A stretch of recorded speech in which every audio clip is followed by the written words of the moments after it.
ফাহিমা ক্লান্ত হয়ে ধপ করে ফ্লোরে বসে পড়ল। হাত থেকে লাঠি পড়ে গিয়ে মৃদু আওয়াজ তুলে। তার শরীর ঘেমে একাকার, কপালে বিন্দু বিন্দু ঘাম হাতের তালু দিয়ে মুছে বার কয়েক জোরে জোরে নিঃশ্বাস ফেলল। এরপর চোখ তুলে সামনে তাকালো। রিমান্ডে কোনো পুরুষ টিকতে পারে না, সেখানে একটা মেয়ে আর 4 দিন ধরে রিমান্ডে। তার সামনে চেয়ারে বাঁধা অবস্থায় ঝিমুচ্ছে। 4 দিনে একবারও মুখের দিয়ে টু শব্দটি করল না। শারীরিক মানসিক কত নির্যাতন করা হচ্ছে, তবু ব্যথায় আর্তনাদ অবধি করেনি। মনে হচ্ছে একটা পাথরকে পিটানো হচ্ছে, যে পাথরের রক্ত ঝরে না কিন্তু জবান খুলে না। তখন সেখানে আগমন ঘটে ইন্সপেক্টর তুষারের। তুষারকে দেখে ফাহিমা কাতর স্বরে বলল, সম্ভব না। আর কিছুতেই কথা বলছে না।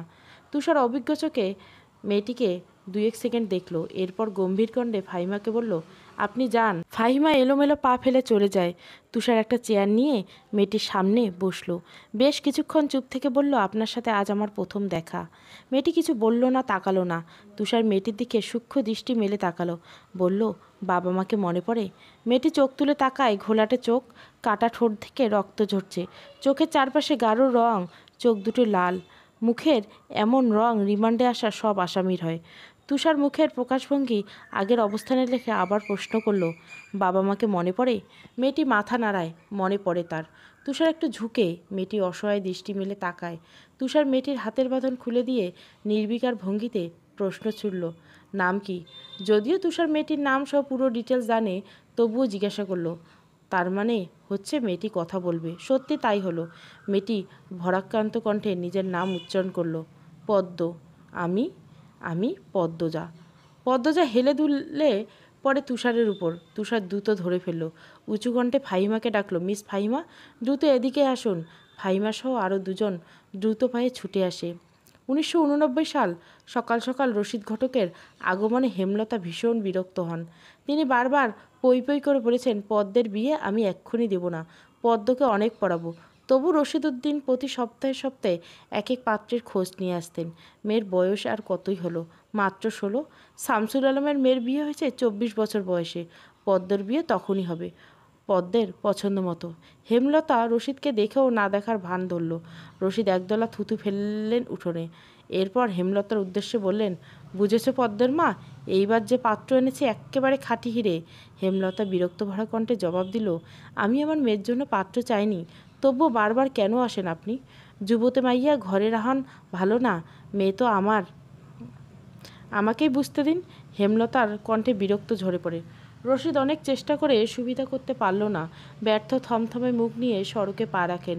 প্রতিদিন কোনো না কোনো পাত্রপক্ষকে এসে হাতে টাকা গুঁজে দিয়ে বলবে, মোর্শেদের বড় ছেড়িটারে চাই। রশিদ নিজেও বিড়বিড় করে আওড়ান, গ্রামে কি আর ছেড়ি নাই? একটা ছেড়ি কেন সবার চোখে পড়তেই হইব? চাইলে কি সব পাওন যায়? পূর্ণা স্কুলের জামা পরে পদ্মজাকে ডাকলো, আপা, এই আপা, স্কুলে যাবি না? আপারে? পদ্মজা পিটপিট করে চোখ খুলে কোনো মতনে বলল না।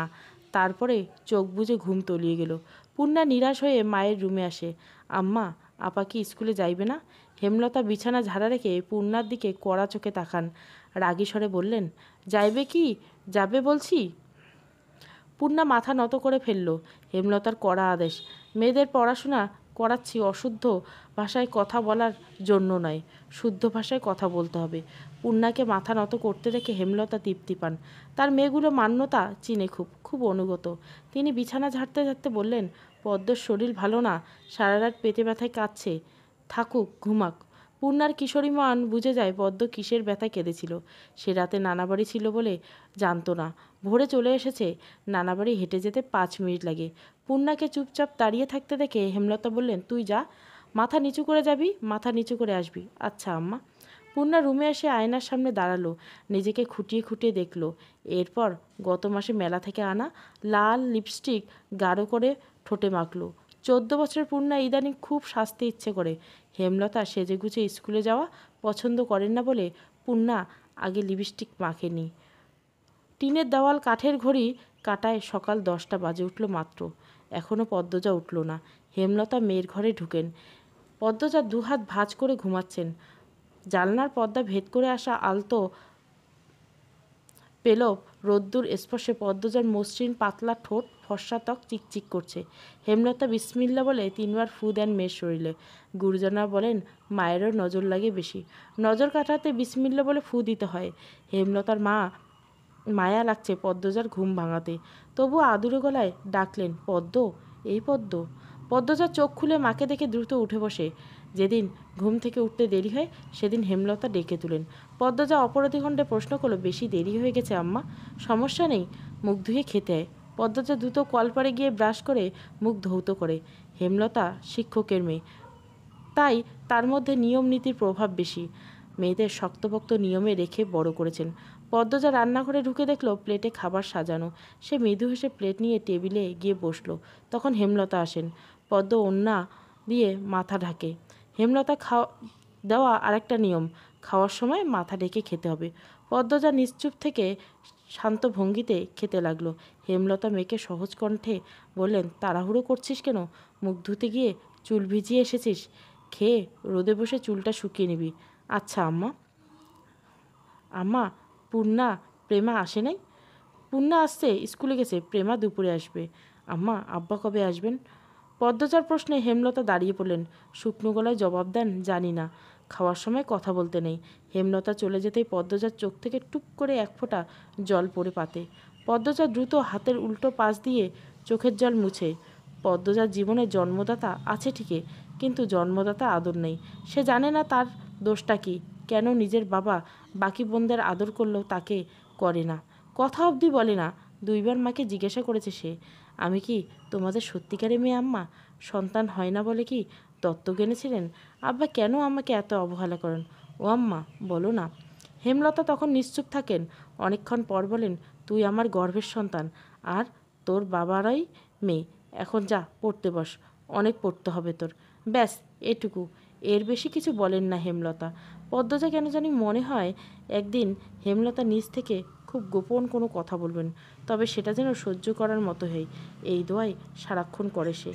এতটা কি ভাবছিস, তাড়াতাড়ি খেয়ে ওঠ। হেমলতার কথায় পদ্মজার ভাবনার সুর ছিল। দ্রুত খেয়ে ওঠে। আজ আমের আচার বানানোর কথা ছিল।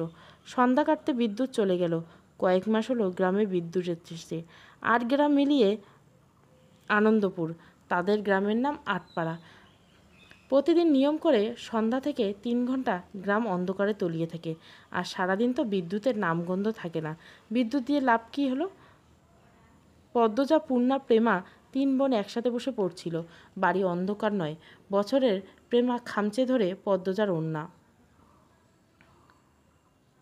পদ্মজা মৃদু স্বরে ডাকলো, আম্মা, আম্মা, আয় টর্চ নিয়ে যা। হেমলতার আহ্বানে পদ্মজা উঠে দাঁড়ালো। প্রেমা অন্ধকারে খুব ভয় পায়।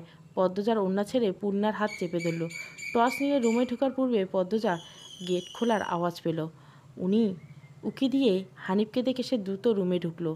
হানিফ পদ্মজার সৎ মামা। বুবু, বাড়ি আন্দার কেন? বাতি টাত্তি জ্বালাও। হানিফের কণ্ঠ। হানিফ আসছিস? হেমলতার রুম থেকে বেরিয়ে বললেন। হাতে এরিখেন। হানিফ সব কয়টি দাঁত বের করে হাসলো। বলল, হ্যাঁ আমি। আয় ভেতরে আয়। হানিফ বারান্দা পেরিয়ে বড় ঘরে ঢুকে বলল, তোমার ছেড়িগুলি কই? তে আছে রুমে, পড়ছে।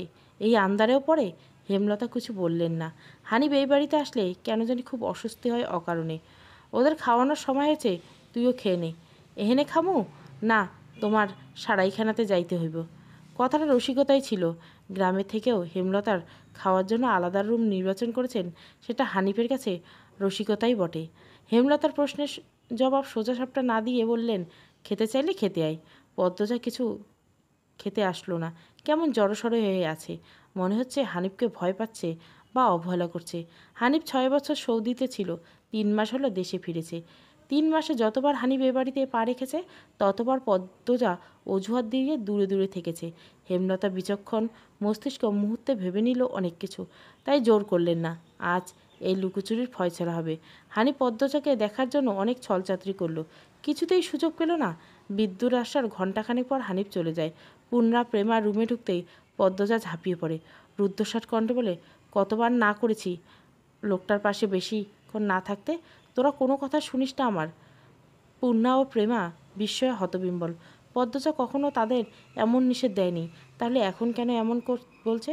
হেমলতা রুমে ঢুকতেই পদ্মজা চুপসে গেল। পদ্ম, আমার রুমে আয়। মায়ের এমন কঠিন কণ্ঠ শুনে পদ্মজার কলিজা শুকিয়ে আসে। হেমলতা নিজের ঘরে চলে যান। হেমলতার মেয়ের দিকে তীক্ষ্ণ দৃষ্টিতে তাকিয়েছে। পদ্মজা নতজানু হয়ে কাঁপছে। সুন্দরীরা ভীতু আর বোকা হয় তার দৃষ্টান্ত প্রমাণ পদ্মজা। হেমলতা খুব মায়া হয় পদ্মজার সাথে উঁচু কণ্ঠে কথা বলতে। পদ্মজা রূপসী বলে হয়তো গোপন আবেগ লুকিয়ে তিনি বজ্রকণ্ঠে প্রশ্ন করছেন, কী লুকোচ্ছিস? হানিফের সামনে কেন যেতে চাস না? সে কি করছে? পদ্মজা ফোপাতে থাকে। হেমলতা কয়েক সেকেন্ড সময় নিয়ে নিজেকে সামলান। কণ্ঠ নরম করে বললেন, হানিফ ধরিবাজ লোক, সৎ ভাই বলে বলছি না। আমি জানি তার ব্যাপারে যে কোনো কথা আমার বিশ্বাস হবে। তুই বল, কী লুকাচ্ছিস? মায়ের আদুরে কণ্ঠে পদ্মজা আচমকা বাঁধ ভাঙা নদীর মতো হু হু করে কেঁদে উঠল। বাড়িটা মোড়ল বাড়ি নামে পরিচিত। পদ্মজার দাদার নাম ছিল মিয়াফর মোড়ল। তিনি গ্রামের একজন সম্মানিত লোক ছিলেন। 6 কাঠা জমির উপর টিনের বিশাল বড় বাড়ি বানিয়েছেন 4 ছেলের জন্য। 2 ছেলে 16 বছর আগে 1971 সালের যুদ্ধে নিহত হয়েছিলেন। দুজনে টকবকের যুবক ছিলেন, আর একজন 8 বছর বয়সে কলেরা রোগে গত হলো। বাকি পড়ল মোর্শেদ মোড়ল। বর্তমান এই বাড়ি মোর্শেদের অধীনে, যদিও তিনি থাকেন না সবসময়। পুরো বাড়ির চারপাশ জুড়ে গাছগাছালি, বাড়ির পিছনে নদী। রাত 9টা বাজলে পরিবেশ নিশুতি রাতের রূপ ধারণ করে। রাতের এই নির্জন প্রান্তে ঝিঝি পোকার ডাকে ছেয়ে গেছে। ঝিঝি পোকার সাথে পদ্মজার ভাঙ্গা কান্না মিলেমিশে ভৌতিক পরিবেশ সৃষ্টি করছে। মনে হচ্ছে কোনো আত্মা তার ইহজীবন না পাওয়ার কোনো বস্তুর শোকে এখন মরা সুর বাজছে। হেমলতা পদ্মজাকে টেনে পাশে বসান। পদ্মজা ডান হাতের উল্টো পাশ দিয়ে চোখের জল মুছে হেমলতাকে বলেন, মামা সৌদি থেকে যাওয়ার আগের দিন আমাদের সবার দাওয়াত ছিল না নানা বাড়িতে? খালামণি ভাই বোনেরা এসেছিল।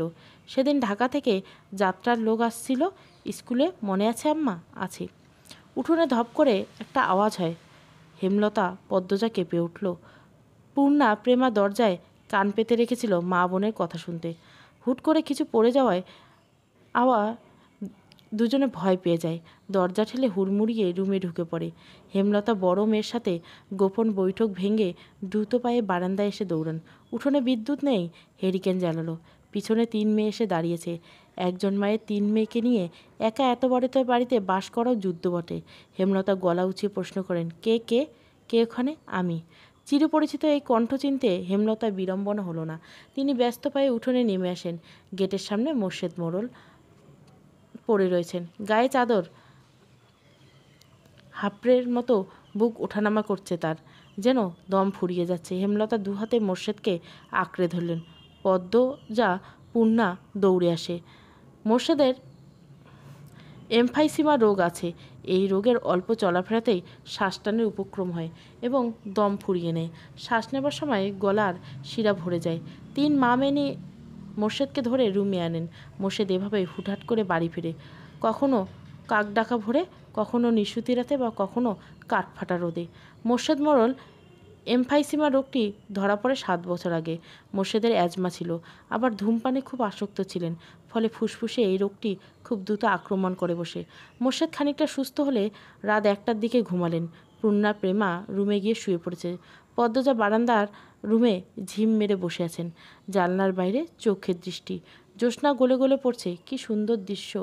পদ্মজার মন বলছে মা আসবে তার খোঁজে, পুরো ঘটনা শুনতে আসবে। সত্যি তাই হলো। কিছুক্ষণ পর হেমলতা আসলেন। আম্মা, বাতিটা নিভিয়ে দাও, পদ্ম বলল। কণ্ঠ খাদে নামালো। হেমলতা বাতি নিভিয়ে পদ্মজার পাশে বসলেন। পদ্মজা তৈরি ছিল, তবুও অপ্রস্তুত হয়ে পড়ে। খুব অস্বস্তি হচ্ছে। সে গোপনে দীর্ঘশ্বাস ছাড়ল। পদ্মজা তখন তো 4র্থ শ্রেণীর ছাত্রী, বয়স 10। খুব কম বয়সে তাকে স্কুলে পাঠানো শুরু করেন হেমলতা। সেদিন নানা বাড়ির সবার দাওয়াত পড়ে। হানিফ চলে যাবে সৌদিতে, তাই এত আয়োজন। পরিবারের মিলন আসর বসে। স্কুল মাঠে সেদিন নাচ গানের অনুষ্ঠান হয়। বাড়ির সবাই সেখানে চলে গিয়েছিল। বাড়িতে থাকে শুধু পদ্মজা, পদ্মজার বৃদ্ধ নানা আর হানিফ। পদ্মজা ঘুমেছিল, তাই বাকিদের সাথে যেতে পারেনি। যখন ঘুম ভাঙে আবিষ্কার করলো বাড়িতে কেউ নেই। মোর্শেদ হঠাৎ করে অসুস্থ হওয়ায় হেমলতা বাপের বাড়িতে উপস্থিত ছিল না। পদ্মজা বাড়ি থেকে বের হবার উপক্রম হতে কানে আসে হানিফের ডাক, পদ্মজা মিষ্টি করে হেসে মাথা নাড়ালো। হানিফ লোলুপ দৃষ্টি তখন পদ্মজার সারা শরীর ঘুরে বেড়াচ্ছে। এইটুকু মেয়ের ফর্সা চামড়া বিকৃত মস্তিষ্কের হানিফকে যেন বড্ড টানে। আয় তো, আমার ঘরে আয়। সহজ সরল শিশুসুলভ পদ্মজাকে মামার ডাকে সাড়া দিল। সে শুনেছে মামা ভাগ্নে যেখানে, আপদ নেই সেখানে। অথচ সেদিন সে মামাকেই ঘোর বিপদ হিসাবে জানল। পদ্মজা রুমে ঢুকতে হানিফ দরজা লাগিয়ে দিল। পদ্মজার মন কেমন করে উঠে হানিফের অদ্ভুত চাহনি আর দরজা লাগানো। হানিফ কুৎসিত অঙ্গভঙ্গি প্রদর্শন করতে থাকে। পদ্মজা দেখতে খুব খারাপ লাগছে, ভয় করছে। এদিকে আয়, তোর লগে গল্প করি। হানিফ বিছানায় বসে পদ্মজাকে কাছে রাখে। পদ্মজার কাছে দিতে সংকোচ বোধ হয়। হানিফ পদ্মজার ডান হাত ধরে টেনে কোলে বসায়। তুই জানোস, তুই যে সবার থেকে বেশি সুন্দর। হানিফের প্রশ্ন পদ্মজার কানে ঢুকে নেই। সে মোচড়াতে থাকে হানিফের কোল থেকে নামার জন্য। অপত্তিকর স্পর্শগুলো পদ্মজার খুব খারাপ লাগছে। কাঁদতে ইচ্ছে হচ্ছে। মোচড়াস কেন রে ছেড়ি, শান্তিমতো বইয়া থাক। মামা মেলা থেকে সাজনের জিনিস কিনা দিমু। হানিফ শক্ত করে দুহাত ধরে রেখেছে পদ্মজাকে। পদ্মজা কিছুতেই নামতে পারছে না। মামা, আমি চলে যাব, কাঁদো কাঁদো হয়ে বলল পদ্ম। কই যাবি? মামার ধারে থাক, বলল হানিফ। হানিফের শক্তপোক্ত হাতের স্পর্শগুলি অস্বস্তি দিচ্ছে না, স্পর্শকতার জায়গাগুলো ব্যথায় বিষিয়ে উঠছে। পদ্মজা কেঁদে উঠল। ভেজা কণ্ঠে বলল, বাড়ি যাব আমি, ব্যথা পাচ্ছি মামা। হানিফ হাতের বাঁধন নরম করে আদুরি গলায় বলল, আচ্ছা আর ব্যথা দিতাম না, কান্দিস না। পদ্মজা চট করে কোল থেকে নেমে পড়ে। হানিফ তার আজরাইল মনে হচ্ছে। মায়ের কাছে সে আজরাইলের অনেক গল্প শুনছে। আজরাইল যখন জান নিতে আসবে তখন শরীরের খুব কষ্ট অনুভব করবে। এই মুহূর্তে যেন ঠিক তেমনই হলো। তাহলে তার হানিফ মামাই আজরাইল? পদ্মজা দরজা খুলতে পারবে না, তাই হানিফকে ভীত কণ্ঠে অনুরোধ করলো, মামা দরজাটা খুলে দাও। কেন, আমি তোরে যাইতে কছি? হানিফ কর্কশ কণ্ঠে ধমকে পদ্মজা ভয়ে কেঁপে উঠল। তার চোখ বেয়ে জল পড়তে লাগলো। হানিফ পদ্মজাকে জোর করে কোলে তুলে নেয়। পদ্মজা কাঁপছে, তার খুব ভয় লাগছে। বারবার বলছে, মামা আমি বাড়ি যাব। হানিফের তাতে বিন্দুমাত্র ভ্রুক্ষেপ নাই। বাড়িতে কেউ নেই। বৃদ্ধ সৎ বাবার কানে শোনে না। পদ্মজা হানিফকে কিল ঘুষি দিতে থাকে, সেই সাথে জোরে জোরে কান্না শুরু করে। এভাবে কাঁদলে পাশের বাড়ি যে কেউ চলে আসবে। হানিফ রক্ত টকবক করছে উত্তেজনায়। সে দ্রুত ওড়না দিয়ে পদ্মজার মুখ হাত পা বেঁধে ফেলল। পদ্মজার দু চোখে পানি, হানিফের চোখ লাগেনি। হানিফ ভীষণ আনন্দ পাচ্ছে, পৈশাচিক আনন্দ। সে সিগারেট জ্বালায়, খুব আনন্দ করে সিগারেট টানতে থাকে। সিগারেট টানতে গিয়ে মাথায় আসে নৃশংস ইচ্ছা। নাক মুখ দিয়ে ধোঁয়া উড়িয়ে সিগারেট দুই আঙুলের মাঝখানে রেখে পদ্মজার বাম পায়ের তালুতে চাপ দিয়ে ধরে রাখে। পদ্মজা হাউমাউ করে কেঁদে উঠল। হেমলতা দু হাতে শক্ত করে মেয়েকে বুকের সাথে জড়িয়ে ধরেন। পদ্মজা কাঁদতে কাঁদতে বলল, আম্মা তখন আমার খুব কষ্ট হচ্ছিল, আমার দমটা বেরিয়ে যাচ্ছে মনে হচ্ছিল। আমি তোমাকে খুব ডাকছি আম্মা, তুমি আসোনি। পদ্মজার কথাগুলো হেমলতার বুক রক্তাক্ত করে। এ যেমন 1971 সালের পাকিস্তানিদের নৃশংসতা। নিজের চোখে তিনি দেখেছেন পাকিস্তানিদের নিষ্ঠুরতা। হানিফ আর তার দেখা অত্যাচারী পাকিস্তানিদের মধ্যে কোনো তফাৎ নেই। হেমলতা নির্বাক বাকরুদ্ধ, তবুও অনুভব হচ্ছে তার বুকে পড়ে আদরের পদ্মজা হাউমাউ করে কাঁদছে। সর্বাঙ্গ যেন কাঁপছে। হানিফকে ক্ষতবিক্ষত করে দিতে হাত নিষ্পিস করছে। সেদিন একটুর জন্য পদ্মজার ধর্ষণ হয়নি। বাড়িতে সবাই ফিরে এসেছিল। পদ্মজা পোড়া স্থানের যন্ত্রণা সহ্য করতে না পেরে অচেতন হয়। বাকিটুকু আর পদ্মজার বলা হয়নি। হেমলতা জানেন পদ্মজার গা কাঁপিয়ে জ্বর এসে 21 দিন বিছানায় ছিল, ততদিনে হানিফ দেশ ছেড়ে চলে যায়। পদ্মজা ভয়ে লজ্জায় ঘটনাটি কাউকে বলেনি। পায়ের পোড়া দাগ দেখে হেমলতা প্রশ্ন করেছিল, মা এভাবে পুড়ল কীভাবে? পদ্মজা সহজে জবাব দিয়েছিল, চুলোর কাছে গিয়েছিলাম, চুলোর লাকড়ি আগায় পা লেগেছিল। কথাটা পদ্মজা সাজিয়ে রেখেছিল অনেক সাথে যুক্তি, তাই মিথ্যে একটু কাঁপেনি। পুরো ঘটনাই পদ্মজার বুকে তাজা হয়েছে। এই 6 বছরে লুকিয়ে কতবার কেঁদেছে সে। সবসময় চুপচাপ করে কোথাও বসে থেকেছে। হেমলতা মেয়ের নিশ্চুপতা দেখে মাথা ঘামায়নি, কারণ পদ্মজা ছোট থেকে চুপচাপ। কিন্তু আজ হেমলতার খুব আফসোস হচ্ছে। নিজেকে অপরাধী মনে হচ্ছে। তিনি ভেবেছিল তার 3 মেয়ে তার সাথে খোলা বইয়ের মতো, চাইলে পড়া যায়। বিশেষ করে পদ্মজাকে বাড়ির পিছনের নদীর বুক দিয়ে তরতর করে বয়ে যাওয়া স্বচ্ছ টলমলে পানির মতো মনে হয়, যার জীবনে অস্বচ্ছ বলতে কিছু নেই, সবই সাদামাটা সহজ সরল। অথচ পদ্মজার জীবনে কত বড় দাগ জল করে জ্বলছে, কত বড় ঘটনা লুকিয়ে আছে। মেয়েরা কথা লুকিয়ে রাখার সীমাহীন ক্ষমতা নিয়ে জন্মায়। কথাটি নিজের মেয়ের ক্ষেত্রে মাথায় আসেনি। পদ্মজা শান্ত হলে হেমলতা বললেন, পাটা দেখি। পদ্মজা বা পা বিছানায় তুলল। হেমলতা পদ্মজার পা কোলে নিয়ে পোড়া দাগটা দেখেন মনোযোগ দিয়ে। রক্ত টকবক করে ওঠে, রন্ধ্রে রন্ধ্রে হিংস্রটা যেন লুটেপুটে খাচ্ছে। এই পোড়া দাগ হানিফের রক্ত দিয়ে মুছব। কথাটি কত সহজ করে বলেছেন হেমলতা, তবুও পদ্মজা কেঁপে উঠল। কি যেন ছিল কথাটিতে। শরীরের পশম দাঁড়িয়ে গেল। হেমলতা বারান্দার রুম ছেড়ে বড় ঘরে ঢুকেন। মিনিট কয়েক পর রামদা ছুরি হাতে নিয়ে উঠোনে যান। উঠোনে একপাশে শক্ত পাথর আছে। ছুরিতে পাথরে ঘষতে ঘষতে থাকলেন সাবধানে। ঘষতে ঘষতে পাথর গরম হয়ে আগুনের স্প্লিং দেখা দেয়, মানে ধার হয়ে গেছে। পদ্মজা বারান্দা থেকে দেখছে। অজানা আশঙ্কা তার বুক কাঁপছে। হেমলতা বারান্দায় পেরিয়ে রুমে ঢুকতে যাবে, তখনই পদ্মজা উৎকণ্ঠিত গলায় ডাকল, আম্মা। আন্নার চাচার এক মেয়ে নিখোঁজ, শুনেছিস তো বড়দের মুখে? সেই মেয়ের ধর্ষক হানিফ। ধর্ষণের পর পুঁতে ফেলেছিল। আনন্দপুরের এই একটা মানুষ এতটা নিঃসঙ্গত। আমি তখন ঢাকায় পড়তাম। বাড়ি এসে জানতে পারি ঘটনা। আম্মার অনুরোধে আর কান্নায় আমি সেদিন মুখ খুলিনি। এত বড় পাপ চেপে যাই, সেই শাস্তি আমি ধীরে ধীরে পাচ্ছিলাম। আজ পুরোপুরি পেয়ে গেলাম। আমার পাপের শাস্তি শেষ হয়েছে। হেমলতা কথা শেষ করে জায়গা ত্যাগ করলেন। কি ধারালো প্রতিটি বাক্য! হেমলতার মুখ দিয়ে যেন আগুনের স্ফুলিং বের হচ্ছে। পদ্মজার মস্তিষ্ক শূন্য হয়ে পড়ে আছে। আপা স্কুলে যাবা না? পূর্ণা পদ্মজাকে জিজ্ঞাসা করলো। যাব, তাড়াতাড়ি করো। তাড়া দিয়ে পূর্ণা বাড়িতে ঢুকলো। পদ্মজার বাড়ির পিছনে নদীর ঘাটে উদাসীন হয়ে বসে আছে। এ নদীর নাম মাদিনী, ছদ্মনাম। গ্রীষ্মকালে বিদায়ের 3 সপ্তাহ চলছে। এখন বর্ষাকাল। মাদিনীর জলে কানায় কানায় ভরে উঠেছে যেন স্রোতস্বিনী। ঘোলা জলের একটানা স্রোত বয়ে যায় সাগরের দিকে। উজান থেকে ভেসে আসছে ঘন সবুজ কচুরিপানা। পদ্মজার এই দৃশ্য দেখতে বেশ লাগে। নিষ্পলক চোখে তাকিয়ে আছে মাদিনীর স্বচ্ছ জলের দিকে। মাদিনীর বুকের উপর একটা লঞ্চ যাচ্ছে। লঞ্চ দেখে 1 মাস আগের ঘটনা মনে পড়ল তার। সেদিন রাতে হেমলতা ছুরির ধার দিয়ে রুমে ঢুকে গেলেন। পদ্মজা কাপা পায়ে রুমে ঢুকে বিছানায় শুয়ে পড়লেন। কিছুক্ষণের মধ্যে ঘুমিয়ে পড়েন। এরপর দিন স্কুল থেকে বাড়ি ফিরে নামাজ পড়ে খেতে বসলো। তখন হিমেল হন্তদন্ত হয়ে বাড়ি ঢুকে। হিমেল হচ্ছে হেমলতার ছোট ভাই। আপা, এই পদ্ম, আপা কই? হিমেলের কণ্ঠ। কি হয়েছে মামা? জবাব দিলেন পদ্মজা। পদ্মজার প্রশ্ন উপেক্ষা করে হেমলতা হিমেলকে ডাকলো। আপা, এই আপা। হেমলতার বাড়ির পিছন থেকে ব্যস্ত পায়ে হেঁটে আসেন। কি হয়েছে? হিমেল হেমলতাকে দেখে হাউমাউ করে কেঁদে উঠল। আপা, ভাইজান খুন হয়েছে। রাইতে কে জানি মাইরে ফেলছে আপা। হিমেল কাঁদতে কাঁদতে হাঁটু ভেঙে পড়ল। পদ্মজার তৎক্ষণিক সন্ধিহান চোখে মায়ের দিকে তাকালো। হেমলতাকে দেখে মনে হলো তিনি চমকাচ্ছেন, অথচ তার চমকানোর কথা ছিল না। নাকি হিমেলের সামনে অভিনয় করলেন। পূর্ণা পেমাকে ওদিকে আসতে দিস না পদ্ম, আমি আসছি। হেমলতা বাড়ির বাইরে মিলিয়ে যান। হিমেল পাশেই খুঁড়িয়ে খুঁড়িয়ে হাঁটছে।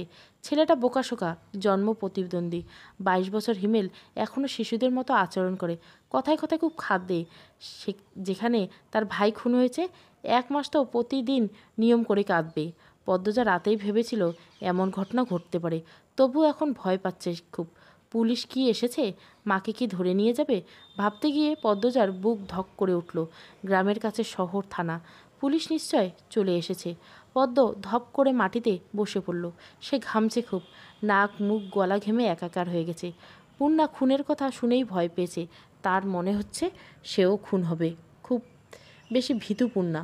পদ্মজার শরীর কাঁপতে থাকে। চোখে ভাসছে হেমলতাকে পুলিশ শিকল নিয়ে বেঁধে যাচ্ছে। তার খুব কান্না পাচ্ছে। আর সময় নষ্ট না করে তড়িঘড়ি করে উঠে দাঁড়ালো পদ্মজা। মাথার ওড়নার আঁচল টেনে নিয়ে পূর্ণার উদ্দেশ্য বলল, প্রেমারে দেখে রাখিস বোন। বাড়ি ভর্তি মানুষ, আরও মানুষ আসছে। হেমলতা মানুষজনকে ঠেলে হানিফের লাশের সামনে গিয়ে দাঁড়ালো। তখন ফর্সা রঙের 2 জন মহিলা ঝাঁপিয়ে পড়ে তার উপর। আকস্মিক আক্রমণে হেমলতা অপ্রস্তুত হয়ে পড়েন। খেয়াল করে দেখলেন 2 মহিলা তার মা আর বোন। তারা হাউমাউ করে কাঁদছেন, কিন্তু হেমলতা তো কান্না পাচ্ছে না। ব্যাপারটা লোকচক্ষু ঠেকছে না। একটুকি কান্নার অভিনয় করা উচিত। হানিফের মৃতদেহ দেখে মনে হচ্ছে কেউ ইচ্ছে মতো কুপিয়েছে। হেমলতা তা দেখে শান্তি লাগছে। এমন শান্তি অনেক দিন পাওয়া হয়নি। পদ্মজা সেখানে উপস্থিত হয়। হেমলতার নজর পড়ে। ভীতু চোখে মায়ের চোখের দিকে তাকালো পদ্মজা। হেমলতা ভুরু কুচিয়ে করে আবার স্বাভাবিক করে নেয়। পদ্মজার চোখ ঘুরিয়ে দেখছে পুলিশ এসেছে নাকি। চারিদিকে এত মানুষ। পদ্মজা এদিক ওদিক উকি দিয়ে দেখলে হেমলতা এগিয়ে আসেন। চোখ মুখ শক্ত করে পদ্মজার মুখে ঘুরিয়ে দেন। পদ্মজা দ্রুত অন্যায় আঁচল মুখ চেপে ধরে গোয়ালঘরে ঢুকে পড়েন। তার মা চায় না সে কখনো এত মানুষের সামনে থাকুক। হেমলতা ঘাড় ঘুরিয়ে দেখলেন পদ্মজা গোয়ালঘর থেকে উকি দিয়ে বাইরের অবস্থা পর্যবেক্ষণ করছেন।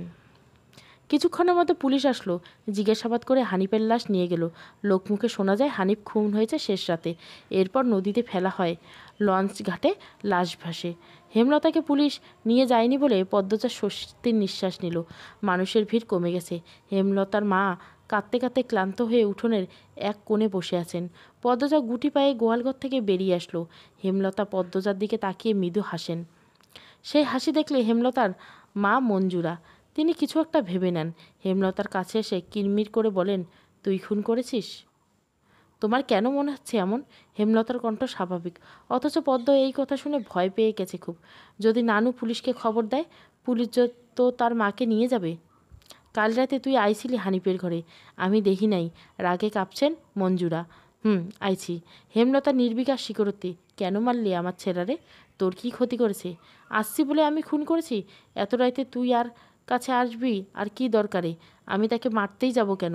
মঞ্জুরা আহত দৃষ্টিতে তাকালো হেমলতার দিকে। হেমলতার চোখ মুখ শক্ত। নিস্তবতা কাটিয়ে মঞ্জুরা চেঁচিয়ে উঠল, পুলিশের কাছে যামু আমি। পদ্মজা কেঁদে উঠল। অস্পষ্ট কণ্ঠ বলল, নানু এমন করো না। হেমলতা নিচু কণ্ঠে কঠিন করে বললেন, আমার মেয়েদের থেকে আমাকে দূরে সরানোর চেষ্টা করো না আম্মা, ফল খারাপ হবে।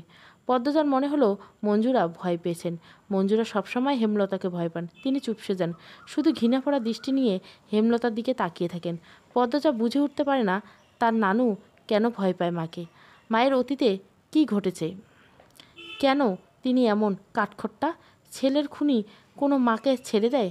নানু কেন ছাড়লেন? মেয়ে বলে, নাকি অন্য কারণ? কোনো উত্তর নেই। এসব ভাবলেই উল্টো ব্যথা ধরে। অন্য ৮-১০টা পরিবারের মতো কেন না তারা? নাকি গোপনে সব পরিবারে এমন জটিলতা আছে? প্রশ্ন হাজারটা, উত্তর কোথায়? সেদিন রাতে খাওয়া দাওয়ার সময় হেমলতা নিঃস্বরে পদ্মজাকে বললেন, পদ্ম। জি আম্মা।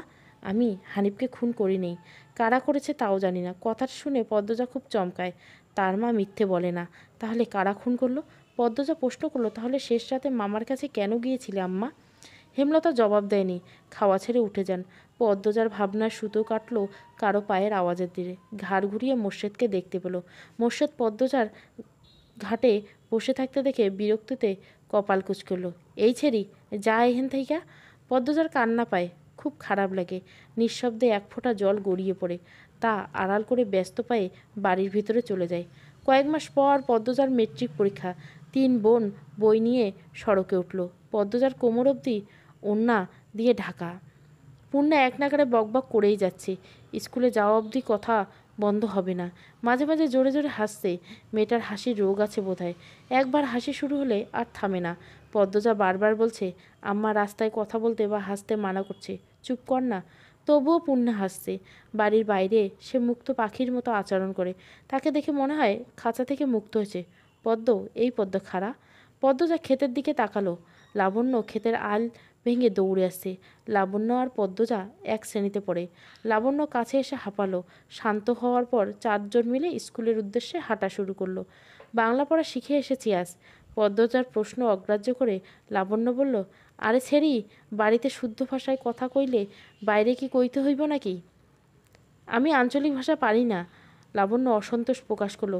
সে আনন্দপুরের মাতব্বর বাড়ির মেয়ে। তাদের বাড়ির সবাই শিক্ষিত, তবু তারা আঞ্চলিক ভাষায় কথা বলে, পরিবারের 2-3 জন সদস্য ছাড়া। তারা পদ্মজার 14 গোষ্ঠী মূর্খ, 2-3 জন ছাড়া। তবু এমন ভাব করে আঞ্চলিক ভাষা নাকি পারে না। সত্যি আমি পারি না। ছোট থেকে আম্মা শুদ্ধ ভাষায় শিখেছে। উনি বলেন, তাই শুদ্ধ ভাষায় কথা বলতেই আরাম পাই। পূর্ণা তো পারে, আমার চেষ্টা করতে ইচ্ছে হয় না। আচ্ছা বাদ দে, শোন, কাল আমরাই বাড়িতে নায়ক নায়িকা আইব। পূর্ণা বিগলিত হয়ে প্রশ্ন করলো, কেন আসবো? কোন নায়ক? শুটিং করতে, ছবির শুটিং। পদ্মজা এসবে কোনো আগ্রহ পাচ্ছে না। পূর্ণা খুব আগ্রহবোধ করছে। সপ্তাহে একদিন সুমিদের বাড়ির সাদা কালো টিভিতে সে ছায়াছবি দেখতে যায়। তাই অভিনয় শিল্পীদের প্রতি তার আগ্রহের আকাশ ছোঁয়া। পূর্ণ গদগদ হয়ে প্রশ্ন ছুড়ল, কোন নায়িকা নাকি? বল না লাবণ্য আপা, দাঁড়া মনে করি। পূর্ণা কৌতূহল নিয়ে তাকিয়ে আছে। লাবণ্য চোখ বুজে মনে করার চেষ্টা করলো। এরপর মনে হতে লিখল লিখন সাহ আর চিত্রা দেবী। তুমি আমার ছবির নায়ক নায়িকা? স্কুল যাওয়ার পুরোটা পথ লাবণ্য আর পূর্ণা ছায়াছবি নিয়ে আলোচনা করলো। মূল বক্তব্য ছিল লিখন সাহ। দিনটাকে পদ্মজার অলক্ষণই মনে হচ্ছে। সকালে উঠে দেখলো লাল মুরগাটার একটা বাচ্চা নেই। নিশ্চয় শেয়ালের কারবার। রাতে মুরগি খোপের দরজা লাগানো হয়নি, আর এখন আবিষ্কার করলো দেওয়াল ঘড়ির কাঁটা ঘুরছে। ঘড়িটা রাজধানী থেকে হানি খালামণি দিয়েছিল।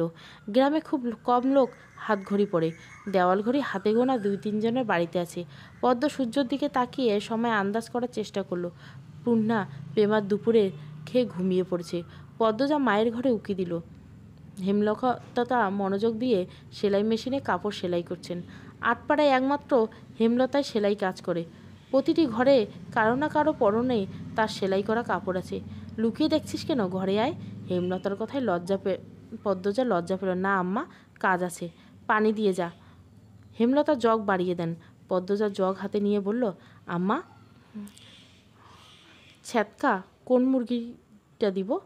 হেমলতা গতকাল স্বপ্নে দেখেছেন বাড়িতে আগুন লেগেছে, তাই তিনি ছদ্গা দিবেন বলে মন স্থির করেছেন। সকালে পদ্মজাকে মনের কথা জানালেন। সাদা মোরগটা দিয়ে দিস। মুন্না কি আসছে? না, প্রতিদিন বিকালবেলা তো পানি নিতে আসে, কিছুক্ষণ পরেই আসবে। হেমলতা আর কথা বাড়ালেন না। পদ্মজা কলপাড় থেকে পানি নিয়ে আসে। আছরের আজানের সাথে সাথে মুন্না আসছিল। গ্রামের সচ্ছল পরিবার নেই বললেই চলে। হাতে গোনা কয়েকটা পরিবারে সচ্ছলতা আছে। হেমলতার পরিবারটা টিকে আছে হেমলতার তীক্ষ্ণ বুদ্ধি এবং পরিশ্রমের জন্য। পুরো আটপাড়ায় টিউবওয়েল মাত্র 5টা। পদ্মজাদের টিউবওয়েল থেকে পানি নিতে প্রতিদিন অনেকেই আসে। তাদের মধ্যে নিয়মিত একজন মুন্না। ছেলের বয়স 10 বছরের একটা ছেলে। মা নেই, বাবা পঙ্গু। সদরে বসে ভিক্ষা করে। পদ্মজা মোরগ নিয়ে কলপরে এসে দেখে মুন্না নেই। একটু সামনে হেঁটে সে ঘাটে মুন্নাকে দেখতে পেল। ডাকলো, মুন্না। মুন্না ফিরে তাকায়। পদ্মজার হাতে সাদা মোরগ দেখে মুন্না খুব খুশি হয়। পদ্মজা না বলেই বুঝে যায় ছদ্গা পাবে আজ। মুন্না এগিয়ে আসলো, দাঁত কেলিয়ে হাসলো। হাসিস কেন? নে মোরগ, তোর আব্বাকে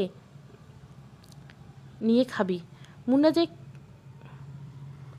খুব খুশি হয় তা দেখে বোঝাই যায়। খুশিতে গদগদ হয়ে মোরগটাকে জড়িয়ে ধরল। পদ্মজার ঠোঁট দুটি নিজের শক্তিতে প্রশান্তের হাসিতে মেতে উঠল। কি সুন্দর মুন্নার হাসি! পদ্মজা বলল, খুব খুশি? হ্যাঁ। দোয়া করবি আমরা যেন ভালো থাকি? করবো আপা। আচার খাবি মুন্না? হ্যাঁ, খাইবাম। পদ্মজা অবাক হলো। মুন্না পেটুক। খাওয়ার কথা শুনলে চোখ চকচক করে। পদ্মজা আচার নিয়ে আসে। মুন্নার সাথে বসে আরাম করে খায়। মুন্না একটু একটু করে খেতে খেতে বলল, আপা, তুমি খুব ভালা। তাই? হ্যাঁ, বড় হইয়া তোমারে বিয়া করবাম আমি। পদ্মজা বিষম খেলো। দুতে এদিক ওদিক তাকিয়ে দেখলো কেউ শুনল নাকি। বিয়ে তার কাছে খুব লজ্জাজনক শব্দ। বিয়ে নামটা শুনলেই লজ্জায় লাল টুকটুক হয়ে যায়। ফিসফিসিয়ে মুন্নাকে জিজ্ঞাসা করলো, বিয়ের কথা কোথায় শিখলি? আব্বা কইছে। আর বলবি না এসব, যা বাড়িতে যা। পদ্মজা তড়িঘড়ি করে বাড়ির ভিতরে চলে যায়। রান্নাঘরে ঢুকে দেখলো হেমলতা রান্নার প্রস্তুতি নিচ্ছে। সন্ধ্যার পর বিদ্যুৎ থাকে না। হেরিকেন জ্বালিয়ে রান্না করতে হয়। প্রতিদিন ঘরে একটা হেরিকেন আর রান্নাঘরে একটা হেরিকেন জ্বালানো অনেক খরচ ব্যাপার। তাই তিনি বিকালে রাতের রান্না সেরে ফেলেন। আম্মা, আমি রাঁধি? লাগবে না, সাহায্য কর শুধু। পদ্মজা চোখ ঘুরিয়ে দেখলো কি কাজ করা যায়। কোনো সাহায্যের প্রয়োজন নেই। হেমলতা নির্বিকার ভঙ্গিতে বলেন, লাউ নিয়ে আয়, ছিঁড়ে আনবো? না, লাহারি ঘরে আছে। লাহারির ঘরে নাই। পদ্মজা মায়ের আদেশ পেয়ে যেন চাঁদ পেয়েছে এমন ভাব ধরে ছুটে যায় লাউ আনতে। লাউ, বরবটি, ঢেঁড়স, কাঁকরোল, করলা, চিচিঙ্গা, পটল, ঝিঙ্গা ইত্যাদি ইত্যাদি সব রকম সবজির মেলা বাড়ির চারপাশ ঘিরে। পদ্মজা সাবধানে ঘাসের উপর গিয়ে লাউ গাছের দিকে এগোয়। বর্ষাকাল হওয়ায় যোগের উপদ্রব রয়েছে। যোগের ভয় অবশ্য নেই তার। হেমলতা পদ্মজার যাওয়ার পানে ঝিম মেরে কতক্ষণ তাকিয়ে থাকে। মেয়েটাকে দেখলে তার মন বিষণ্ণতায় ভরে ওঠে। পদ্মজার চুল দেখলে মনে হয় এই সুন্দর ঘন কালো রেশমি চুল পদ্মজার এক একটা কাল রাত। পদ্মজার ছমছম গরনের দুধে হালতা দেহের অবয়ব দেখলে মনে হয় এই দেহ পদ্মজার যন্ত্রণার। এই দেহ ধ্বংস হবে। পদ্মজার ওষ্ঠনয় নিম্নে স্থির হয়ে থাকা কালো সূক্ষ্ম তিল দেখলে মনে হয় এই তিল পদ্মজার এক জীবনের কান্নার কারণ। হেমলতা পদ্মজার রূপের বাহার নিতে পারে না। কেন কৃষ্ণকলি ঘরে ভুবন মোহিনী রূপসীর জন্ম হলো? জন্ম মৃত্যু বিয়ে কারো হাতে থাকে না।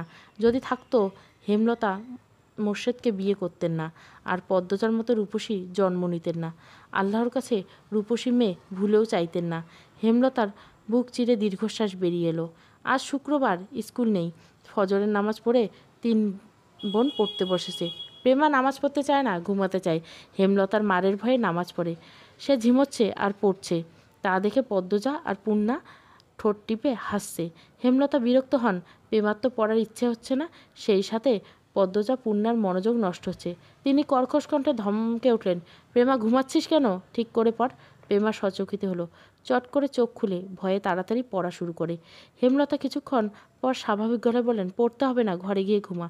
প্রেমা একটু অবাক হয়, পরে খুশিতে ছুটতে যায়। পূর্ণা মুখ ভার করে ফেলল। তারও তো পড়তে ইচ্ছা করছে না, কিন্তু মা কখনো তাকে ছাড় দেয় না। হয়তো ছোটবেলায় ছাড় দিতেন, মনে নেই। সে আবার খুব দ্রুত সব ভুলে যায়। ব্রেন ভালো প্রেমার, যা পড়ে মনে থাকে। পূর্ণা খুব দ্রুত ভুলে যায়। পদ্মজা সব কিছুতেই স্বাভাবিক, শুধু রূপে বাদে। সূর্য ওঠার সাথে সাথে মোর্শেদ বাড়িতে ঢুকেন। হাতে ঝাঁকি, জাল, বড়শি, কাঁধের পটে ব্যাগ ঝুলানো। ভোরে মাছ ধরতে গিয়েছিলেন। মোর্শেদ বাড়ি ফিরলে পূর্ণা আর প্রেমা সবচেয়ে বেশি খুশি হয়। মাছ খেতে পারে অনেক। অর্থের জন্য হেমলতা খুব কম মা জানেন। মোর্শেদ বাড়িতে যতদিন থাকেন ততদিন মাছের অভাব হয় না। মোর্শেদ বলার পূর্বে পূর্ণা, প্রেমা গামলা নিয়ে ছুটে আসেন। মোর্শেদের কাঁধের ব্যাগটা উল্টে ধরেন গামলা। পুঁটি, ট্যাংরা, পাবদা, চিংড়ি মাছের ছড়াছড়ি। হেমলতা ভারী খুশি হন। পদ্মজা লতা নিয়ে চিংড়ি খেতে খুব পছন্দ করেন, আর প্রেমা, পূর্ণা পছন্দ করেন পাবদা মাছের ভুনা। মেয়েগুলো খুব খুশি হয়েছে মাছ দেখে। তিনি জানেন মোর্শেদ বাড়ি থেকে বের হতেই পদ্মজা ছুটে যাবেন বাড়ির পেছনে লতা আনতে, বুনো লতা। আবার আমারে পাবনা ভুনা কইরা দিবা, সবজি টবজি দিয়া রানবা না। আম্মা, আপনি বাড়িতে থাকবেন, তাহলে তো প্রতিদিন মাছ খাইতে পারি। মোর্শেদ আর চোখে পদ্মজাকে একবার তীক্ষ্ণ চোখে হেমলতার দিকে তাকান। এবার পূর্ণাকে জবাব দিলেন, কোনো রকম অশান্তি না হইলে তো থাকবই। গামছা নিয়ে তিনি কলপারে চলে যান। পদ্মজার মুখ ছোট হয়ে যায়। প্রতিবার বাড়ি ছাড়ার পূর্বে মোর্শেদ পদ্মজাকে রাগে কটু কথা শোনান। তখন হেমলতা মোর্শেদকে শাসান। ফলস্বরূপ মোর্শেদ বাড়ি ছাড়েন। মোর্শেদ নাকি বাড়ি ফিরল না কোনো দিন। মোর্শেদ গোসল ছেড়ে রোদ পোয়াচ্ছিল। সকালে মিষ্টি রোদ। ঘাড় ঘুরিয়ে রশিদ ঘটককে দেখে হাসলেন। আরে মিয়া চাচা, এহেন এহেন। পূর্ণারে চেয়ার আইনে দে, খবর কি? পূর্ণা চেয়ার এনে দিলেন। রশিদ একদলা থুতু উঠানে ফেলে চেয়ারে বসলেন আরাম করে। প্রেমাকে উঠানে খেলতে দেখে ফরমাইশ দিলেন, এই মাইয়া, যা পানি লইয়া আয়, অনেকক্ষণ ধরিয়া দামটা আটকায় রাখছি। প্রেমা পানি নিয়ে আসে। রশিদ পানি খেয়ে মোর্শেদকে বলেন, খবর তো ভালাই, বাবা ছেড়িটারে কি বিয়া দিবা না? 2 বছর যাক, পড়তেছে যখন মেট্রিক পাসটা করুক, কি কন? মেজোটা না বড়টা? তোমার বউ তো মরিচের লাহান, কোনোবাই রাজি হয় না। তুমি বোঝাও, পাত্র খাটিয়েরা বাপদাদার জমিদারে আসে। মোর্শেদ আশ্চর্যকে হেমলতা আর পদ্মজার উপস্থিতি পর্যবেক্ষণ করেন। নেই তারা। তিনি জানেন পদ্মজার উপর কোনো রকম জবরদস্তি তিনি করতে পারবেন না। হেমলতা তা হতে দিবেন না। এসব তো আর বাইরের মানুষের সামনে বলা যায় না। মোর্শেদ রশিদ ঘটকের নরম গলায় বলেন, থাকুক না, পড়ুক। মায়ে যখন চায় ছেড়ি পড়ুক, তাহলে পড়ুক। রশিদ নিরাশ হয়। ভেবেছিলেন মোর্শেদ রাজি হবে। তিনি মেয়ের শ্বশুর বাড়িতে ছিলেন, এরপর বড় অসুখে পড়লেন। তাই মোর্শেদ বাড়ি ফিরেছে শুনে আসতে পারেননি। আজ একটু আরামবোধ হতে ছুটে এসেছেন অনেক আশা নিয়ে। কিন্তু মোর্শেদের জবানবন্দিতে তিনি আশাহত। কটমটে বললেন, যুবতী ঘরে রাখা ভালো না। যখন বংশে কালিম পড়ব তখন বুঝব। হনো মোর্শেদ, এই বয়সী মাইয়াদের স্বভাব চরিত্র বেশি ভালা থাকে না। পাপ কাম এদের চারপাশে ঘুরঘুর করে। বেলা থাকতে জামাই ধইরে দেওয়ান লাগে। বুঝেছ? তোমার বউরে বুঝাও। রশিদ পাত্রের অনেক প্রশংসা করলেন। জমিদার, বাড়িঘর সব কিছু বাড়াবাড়ি রকমের বর্ণনা দিলেন। ফলে মস্তিষ্ক কাজ করা শুরু হতো। রশিদ ঘটক যেতে তিনি হেমলতার পাশে গিয়ে বসেন। ইনিয়ে বিনিয়ে পদ্মজার বিয়ের কথা তুললেন। হেমলতা সাপ নাকচ করে দিলেন। তিনি শান্ত কণ্ঠে বুঝিয়ে দেন, পদ্মজার বিয়ে আমি দিচ্ছি না। আর মোর্শেদকে পদ্মজার ব্যাপারে নাক গলাতে না করেন। শেষ কথাটা বেশ কঠিন করেই বলেন, আগে বাপ হও, পরে বাপের কাজ করতে আসবা। মোর্শেদ তিরিক্ষি মেজাজ। তিনি রান্নাঘর ছেড়ে বেরিয়ে যান। রাগে রাগ টকবক। পদ্মজা বারান্দা দেখে তিনি ঝাঁঝালো কণ্ঠে বলেন, ছেড়ি যখন রূপ দিয়া নটি হইব, তখন আমার ঠ্যাংও পাইবা না। এই ছেড়ি মজা বুঝবো। পদ্মজার চোখ বেয়ে জল গড়িয়ে আসে। হেমলতা রান্নাঘর থেকে বের হলেন মোর্শেদকে কিছু কঠিন কথা শোনাতে। পদ্মজা তখন দৌড়ে আসে, হেমলতার হাত ধরে রান্নাঘরের ভিতরে নিয়ে যায়। মোর্শেদ যতক্ষণ বাড়িতে থাকে তার খুব ভালো লাগে। পূর্ণা প্রেমা কত খুশি হয়, বাড়িটা পরিপূর্ণ লাগে। সে চায় না তার বাবা ঝগড়া করে রাগ নিয়ে বাড়ি ছেড়ে চলে যাক। হেমলতার আগে এক ঝটকায় মেয়ের হাত সরিয়ে দেন। তার সহ্য হয় না মোর্শেদকে। মানুষের কথার দ্বারা নিয়ন্ত্রিত হয় বদমেজাজি একজন মানুষ মোর্শেদ। ভালোটা কখনো বোঝে না, মানুষের কথায় নাচে, সারাক্ষণ মস্তিষ্কে একটা বাক্যের পূজা করে মানুষ কি বলবে। মুষলধারে বৃষ্টি হচ্ছে, মাথার উপর বৃষ্টি নিয়ে মোর্শেদ বাড়ি ফিরেন। মুখ দেখে বোঝাই গেল তিনি খুব খুশি। হেমলতাকে ডেকে বলেন, 1 মাসের লাইগা ঘরটা ছাইরা লাহারি ঘরে উইঠা পড়ো। কিসের দরকারের জন্য? শুটিং করার লাইগা মাতব্বরের বাড়িতে যারা আছে তারা বলি আমারও বাড়ি পছন্দ করছে। বিরাট রকম টেহা দিব কইছে। আমি কথা দিয়ে আইছি, কাল উঠতে কইয়া আসছি। হেমলতা বিরক্ত হয়ে গিয়েও পারলেন না। সত্যি অর্থের খুব দরকার। পদ্মজার সামনে মেট্রিক পরীক্ষা, কত খরচ, কলেজ পড়াতে ঢাকা পাঠাতে হবে। তিনি মোর্শেদকে বললেন, টাকার ব্যাপার নিয়ে আমার সাথে আলোচনা করতে বলবা, নয়তো জায়গা হবে না।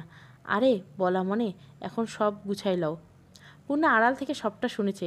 7 দিন হয়েছে লিখন সহ আর চিত্রাদেবী এই গ্রামে এসেছে, অথচ সে দেখতে পারল না। হেমলতা যেতে অনুমতি দেয়নি। পূর্ণা নামাজের দোয়ায় খুব অনুনয় করেছে আল্লাহর কাছে যেন লিখন সহ আর চিত্রাদেবীকে স্বচক্ষে দেখতে পান। আর এখন শুনল তাদের বাড়িতে নাকি ওরা আসছে। পূর্ণার মনে যেন খুশি মরে যাচ্ছে। এই মগা, আমাকে 1 কাপ চা দাও তো।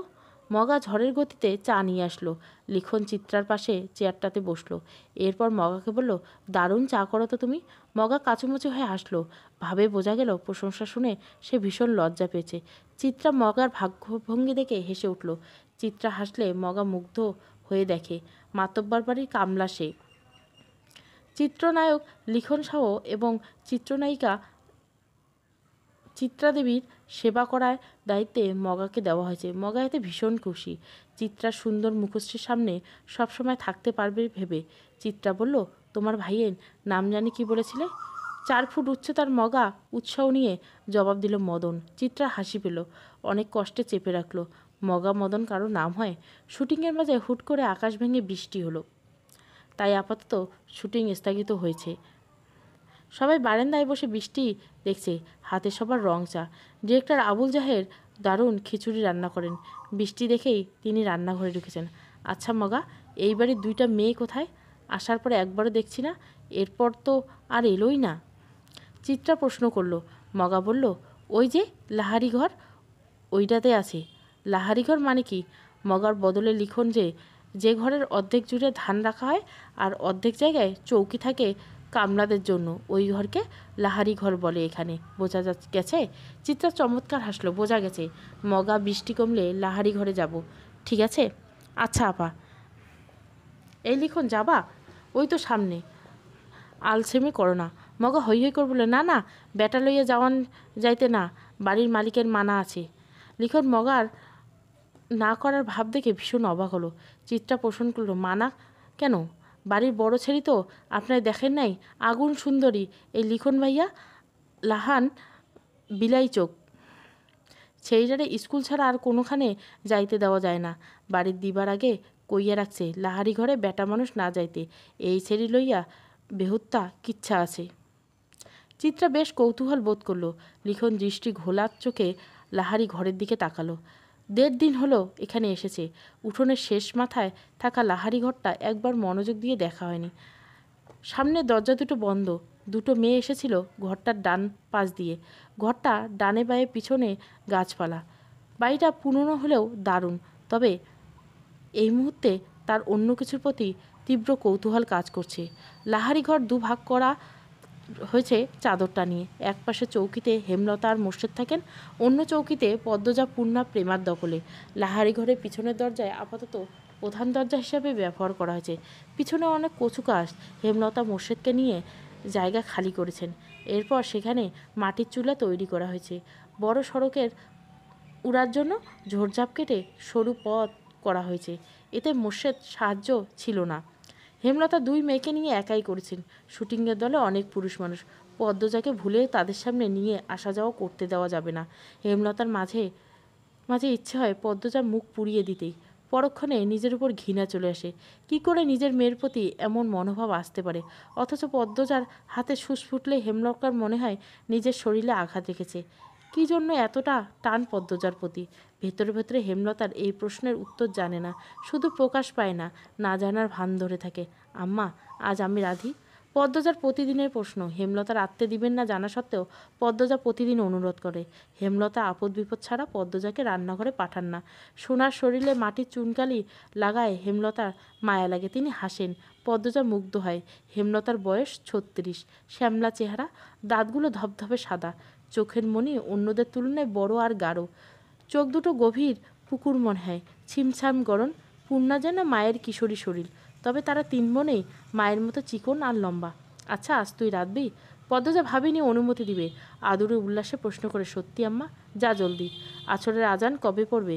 পদ্মজা রান্নার প্রস্তুতি নিতে থাকে। পূর্ণা প্রেমা হিজল গাছের নিচে পাটি বিছিয়ে লুডু খেলছে। প্রেমা বাটপারি করে। এ নিয়ে কিছুক্ষণ পর পর তাদের মাঝে তর্ক হয়। সকালে বৃষ্টি হচ্ছে, রান্না করতে গিয়ে পদ্মজা ভেটা মাছির সেদো গন্ধ পেল। কি সুন্দর অনুভূতি! মোর্শেদ পদ্মজাকে রাত্রে দেখে কপাল কুঁচকে ফেলেন। ঘরে ঢুকে হেমলতাকে মেজাজ দেখে প্রশ্ন ছুড়লেন, এই ছড়ি রান্ধে কেন? হেমলতা নির্লিপ্তভাবে জবাব দেন, আমি কইছি।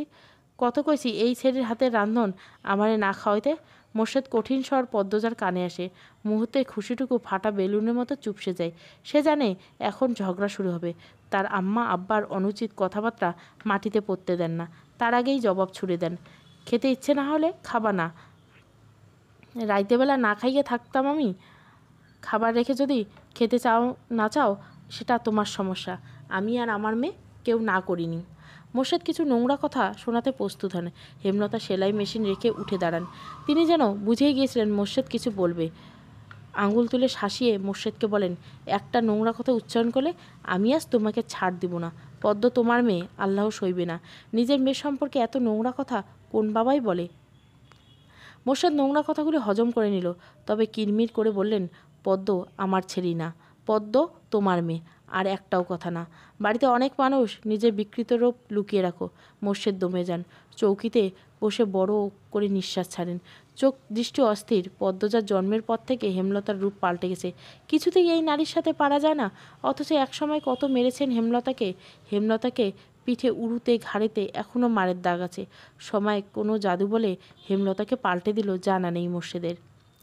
রাতের একটা শ্যুট করে সবাই বিশ্রাম নিচ্ছিল। চিত্রা তখন কথায় কথায় জানালো, লাহারি ঘরে গিয়েছিলাম মগা যে মেয়েটার কথা বলেছিল তাকে দেখতে। চিত্রার কথায় লিখন আগ্রহ পেল না। চিত্রা কখনো কোনো মেয়ের প্রশংসা করে না। খুঁতখুঁতে খোঁজে বের করতে ভালো জানে। নিজেকে খুঁতহীন সেরা সুন্দরী মনে করেন। মেয়েটার নাম পদ্মজা। মগা পুরো নাম জানি কি? চিত্রা মগার সাথে কথা বলল। মগা খুব লজ্জা পায়, এখনও পেল। লাজুক ভঙ্গিতে জবাব দিল, উম্মে পদ্মজা। ও হ্যাঁ, উম্মে পদ্মজা। চিত্রার পাশ থেকে সেলিনা পারভিন প্রশ্ন করলেন, কী নিয়ে আলাপ হচ্ছে? সেলিনা পারভিন চলমান চলচ্চিত্রে চিত্রার মায়ের অভিনয় করছেন। চিত্রা বললেন, এই বাড়ির মালিক যিনি, ওনার বড় মেয়ের কথা বলছি। এমন সুন্দরী মুখ আমি দুটি দেখিনি। মেয়েটার মুখ দেখলে বুকের ভিতর নিকষিত শুদ্ধ ভালো লাগার জন্ম হবে। এত শ্রী ভগবান দিয়েছেন মেয়েটিকে। লিখন সহ উপস্থিত সবাই অবাক হলো। চিত্রার মুখে কোনো মেয়ের প্রশংসা অবিশ্বাস্য। সবাই অবাক হয়ে তাকাতে দেখে চিত্রা বিব্রত গলায় বলল, গলা জোর বড়িয়ে বলল, সত্যি বলছি, সন্ন্যাসী ছাড়া কোনো পুরুষ এই মেয়েকে উপেক্ষা করতে পারবে না। পদ্মজাকে নিয়ে বেশ খানিকক্ষণ আলোচনা চলল। আগ্রহ বেশি লিখনের ছিল। যখন শুনল পদ্মজা 16 বছর, সে দমে গেল। ছোট মেয়ে, হয়তো এমন বয়সী বেশিরভাগ মেয়েরাই স্বামীর ঘরে থাকে। তবু লিখন পদ্মজাকে খুব ছোট মনে হচ্ছে। তার একটা বোন আছে 16 বছর, এখনও 2 বেনি করে স্কুলে যায়। কত ছোট দেখতে! লিখন আনমনে হেসে উঠল। হিজল গাছের নিচে দাঁড়িয়ে আছে পদ্মজা। রাতের জোনাকি পোকা চারিদিকে। পদ্মজা প্রায় রাতে মুক্ত দেখে জোনাকি পোকাদের। মনে হয় দল বেঁধে হারিকেন নিয়ে নাচছে তারা। তবে এই মুহূর্তে রাতের এই সৌন্দর্য পদ্মজার মনে ঢুকতে পারছে না। পদ্মজার ঠোঁট কামড়াচ্ছে, চোখ দুটো জ্বলছে। মোর্শেদ রান্না খারাপ হওয়ার অজুহাতে থালা ভর্তি ভাত তরকারি ছুলে বেয়েছে পদ্মজার মুখে। চোখে ঝোল পড়েছে, তা নিয়ে হেমলতার সে কি রাগ। মোর্শেদ অবশ্য চুপ ছিলেন।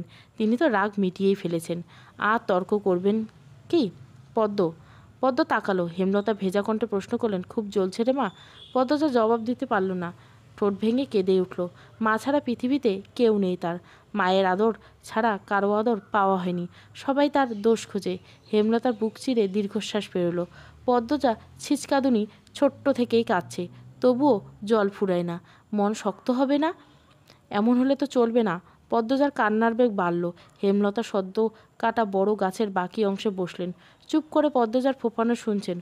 পদ্মজা শান্ত হয়ে মায়ের পাশে বসলেন আর মাথা নত। হেমলতা উদাস গলায় বললেন, এভাবে চলবে না পদ্ম। পদ্মজা তাকালো। হেমলতা বললেন, শোন পদ্ম, কেউ আঘাত করলে কাটতে নেই, কারণ মানুষ আঘাত করে কাঁদনার জন্য। আর যখন উদ্দেশ্য সফল হয় তখন তারা শান্তি পায়। যে আঘাত করলো তাকে কেন শান্তি দিবি? শক্ত থাকবি, বুঝিয়ে দিবি তুই এত দুর্বল না। যারে তারে পাত্তা দিস না, হাজারো কষ্টে কাঁদবি না। কান্না সাময়িক সময়ের জন্য মন হালকা করে, পুরোপুরি নয়। যে তোকে আঘাত করবে তাকে তুই তোর চালচলন দিয়ে ছিন্ন ভিন্ন করে দিবি। তখন তার মুখটা দেখে তোর যে শান্তিটা হবে সেটা কান্না করার পরেও হবে না। এই শান্তি স্থায়ী। হেমলতার কথার পদ্মজার উপর প্রভাব ফেলল না। সে করুণ স্বরে বলল, কিন্তু আব্বার ব্যবহার আমার সহ্য হয় না আম্মা। আমার সাথে এমন কেন করে আব্বা? তাকে এখনও সামনাসামনি আব্বা ডাকার সুযোগ পেয়েছিস? পাসনি। তবুও কেন আব্বা আব্বা করিস? তাকে তুই পাত্তা দিবি না? তুমি খুব কঠিন আম্মা, তোকেও হতে হবে। আব্বা কেন এমন করে আম্মা? আমি কি আব্বার মেয়ে নাকি? আব্বা কেন বারবার বলেন আমি তার মেয়ে না? হেমলতা চোখ সরিয়ে নেয়। পদ্মজা জানে এই জবাব সে পাবে না। দাঁতে দাঁত চেপে কান্না আটকানোর চেষ্টা করে হেমলতা। এক হাতে পদ্মর মাথায় রাখেন। কাঁদিস না আর। মায়ের রং না ভয় পাইসনি। মায়ের মতো শক্ত হওয়ার তো চেষ্টা করতেই পারিস। পদ্মজা নির্লজ্জ হয়ে আবার প্রশ্ন করে, আম্মা আমি কি আব্বার মেয়ে না? বলো না আম্মা। পদ্মজার চোখ বেয়ে জল পড়ছে। খুব মায়া লাগছে হেমলতার। বুক ভারী হয়ে আসছে। তিনি আবেগ লুকিয়ে কণ্ঠ কঠিন করার চেষ্টা করলেন। মার খাবি পদ্ম? কতবার বলছি তুই আমার আর তোর আব্বার মেয়ে। কি নাম আমার আব্বার? কি শান্ত কণ্ঠ পদ্মজার। হেমলতা চমকান, তবে প্রকাশ করলেন না। মেয়েদের সামনে তিনি কখনো দুর্বল হতে চান না। পদ্মজার দিকে ঝুঁকে কণ্ঠ খাদে নামিয়ে বললেন, তোর আব্বার নাম মোর্শেদ মোড়ল। পদ্মজা হতাশ হয়ে দীর্ঘশ্বাস ছাড়লেন। মাকে খুব বিরক্ত লাগছে এখন। খুব কঠিন স্বরে বলতে ইচ্ছে করে, যাও এখান থেকে, আমার কাছে আর আসবে না, কক্ষণও না। কিন্তু সে এমন ব্যবহার বাস্তবে কখনো পারবে না, কক্ষণো না। রাতের বাতাস ভেসে আসছে হাসনেহানা ফুলের ঘ্রাণ। আকাশে থালার মতো চাঁদ, ঝিরিঝিরি মোলায়েম বাতাস চারিদিকে। পদ্মজার চোখের জল শুকিয়ে গেল। হেমলতা ঝিম মেরে বসে আছেন। নিস্তব্ধতা কাটিয়ে একটা অসহায় কণ্ঠ ভেসে আসলো। মায়ের তাদের জীবনের গোপন গল্প সন্তানদের বলতে পারে না পারে। পদ্মজা তাকালো। হেমলতা ছলছল চোখে তাকিয়ে আছে। পদ্মজার কান্না পেল। মানুষটা এত নরম মানায় না। পদ্মজা আশ্বস্ত করে বলল, আমি আর কখনো জানতে চাইব না আম্মা। শুটিংয়ের দলের একজনও বাড়িতে নেই, সবাই স্কুলের মাঠে গিয়েছে। কয়েকদিন ধরে নদীর ঘাটে যেতে না পারায় তৃষ্ণার্ত হয়ে উঠেছে পদ্মজা। এই সুযোগ হাতছাড়া করা হয় না। হেমলতার অনুমতি নিয়ে ঘাটে চলে যায়। ঘাটের সিঁড়িতে বসলো। কয়েক সেকেন্ড পর টের পেল গান বাজছে কোথাও। গানের সুর অনুসরণ করে কয়েকটা সিঁড়ি নেমে আসে। ঘাটের বাম পাশে বাঁধা নৌকায় একজন পুরুষ বসে আছে, হাতে রেডিও। গানের উৎস তাহলে এখান থেকে। পদ্মজা বিব্রত বোধ করলো। উল্টো ঘুরে ব্যস্ত পায়ে লাহারি ঘরে চলে আসে। পদ্মজা এত দ্রুত ফিরে হেমলতার প্রশ্ন করেন, কেউ ছিল? পদ্মজা মাথা নাড়ালো। হেমলতা চিন্তিত ছিল, প্রশ্ন করলেন, কিছু বলেছে? দেখতে কেমন? না আম্মা, আমি কিছু দেখিনি, আমাকেও দেখেনি। মাথার চুল ঝাঁকড়া, মুখ খেয়াল করিনি। এটাই তো লিখন নায়ক। পূর্ণা পুলকিত হয়ে বললেন। হেমলতা আর কিছু বললেন না। পূর্ণা সারাক্ষণ শুটিং দলটার আশেপাশে ঘুরঘুর করেন। হেমলতা বিরক্ত হয়ে পূর্ণাকে কড়া নিষেধ করেছেন আর না যেতে। যদি যায় মার একটাও মাটিতে পড়বে না। পূর্ণা ভয় পেয়েছে। কিন্তু লিখন সাহু আর চিত্রা দেবীর শুটিংটা এত ভালো লাগে যে শুটিং না দেখলে দম বন্ধ লাগে। তাই সে চুপিসারে টিনে একটা ছিদ্র করে নিয়েছে। হেমলতার সেলাই মেশিনে লাহারি ঘরের পিছনে বারান্দা রেখেছে। সারাক্ষণ সেখানে থেকে সে সময় পূর্ণা ছিদ্র দিয়ে উকি দেয় শুটিং দেখে। পূর্ণাকে সবসময় দেখতে দেখে পদ্মারও আগ্রহ জন্মলো। সেও উকি দিল। ঝাঁকড়া চুলের মানুষটা একজন অতি সুন্দরী মেয়েকে কোলে তুলে নিয়েছেন। দৃষ্টি মোহময় প্রেমময় গানের সুসম্বোধনে বাড়ি জুড়ছে। ক্যামেরা ধরে রেখেছে কেউ কেউ। গানের শুটিং বোধহয়। পদ্মজার অদ্ভুত অনুভূতি অনুভব করলো। লজ্জা পেল, চোখ সরিয়ে নিল। রাতে ঝড় এসেছিল। লাহারি ঘরের পিছনে তৈরি পথ বন্ধ হয়ে গেছে গাছের ডালপালা দিয়ে। মোর্শেদ রাতে বাড়ি ফিরে নেই। হেমলতার একার পক্ষে সম্ভব নয় পথ খালি করার। তাই পদ্মজা পূর্ণা স্কুল থেকে বাড়ি সামনে দিয়ে ফিরছিল। উঠোনে শুটিং দলের সবাই ছিল। পদ্মজা মাথা নত করে থেমে থেমে কাঁপতে থাকে। পথটা শেষ হচ্ছেই না, মাথায় ঘোমটা টানা। অনেকের নজরে পদ্মজা চলে আসলো। মিলন নামে একজন পূর্ণাকে ডাকলো, এই পূর্ণা। পূর্ণা দাঁড়ালো, সাথে পদ্মজা। পদ্মজা শুটিং দলটার দিকে তাকাচ্ছে না। মিলন পদ্মজার দিকে চোখ স্থির রেখে পূর্ণাকে প্রশ্ন করলো, পাশের মেয়েটাকে প্রথম দেখছি? আমার বড় আপা, আপন। মিলন ভারী আশ্চর্য হয়ে বলল, 10 দিন হলো এখানে আসার, কখনো পূর্ণা পেমা ছাড়া কোনো মেয়েকেই চোখে পড়ল না। কণ্ঠ শোনা জানি, তাই বড় বোন বলাতে সে খুব অবাক হলো। পূর্ণা হেসে বলল, আপন। মিলন বিড়বিড় করে বলল, চেহারায় তো মিল নেই। সবাই বলে, আচ্ছা যাও। দুই বোন লাহারি ঘরে চলে গেল। পদ্মজা হাঁপ ছেড়ে বাঁচল। ভেতরটা এত কাঁপছিল, অনেক মানুষ দেখেছে, চোখ তুলে মানুষগুলির মুখ দেখার সাহস হয়নি, তবে ইচ্ছে হয়েছিল চোখ তুলে তাকাতে। বিকেলে হাজেরা আসলো, সবুর মিয়ার স্ত্রী। সবুর দিনরাত গাঁজা খেয়ে পড়ে থাকে, বউ বাচ্চাদের খোঁজ নেয় না। হাজেরা এর বাড়ি ওর বাড়ি এটা ওটা চেয়ে নেয়, এরপর 2 বাচ্চা নিয়ে খায়। পদ্মজার খুব মায়া হয় হাজরার প্রতি। হাজরা আসলে হেমলতার পদ্মজার উদ্দেশ্যে প্রশ্ন করেন, লাউ গাছে কয়টা লাউ দেখছিস? 9টা আম্মা। পূর্ণা কই? ওরে বল 2টা লাউ হাজরাকে দিয়ে দিতে, কাঁচামরিচ দিতে বলবি। পদ্মজা মুখ কালো আধার নেমে আসে। হেমলতা পদ্মজার মুখ দেখে বুঝতে পারেন পূর্ণা বাড়িতে নেই, টিভি দেখতে গেছে, তাই না?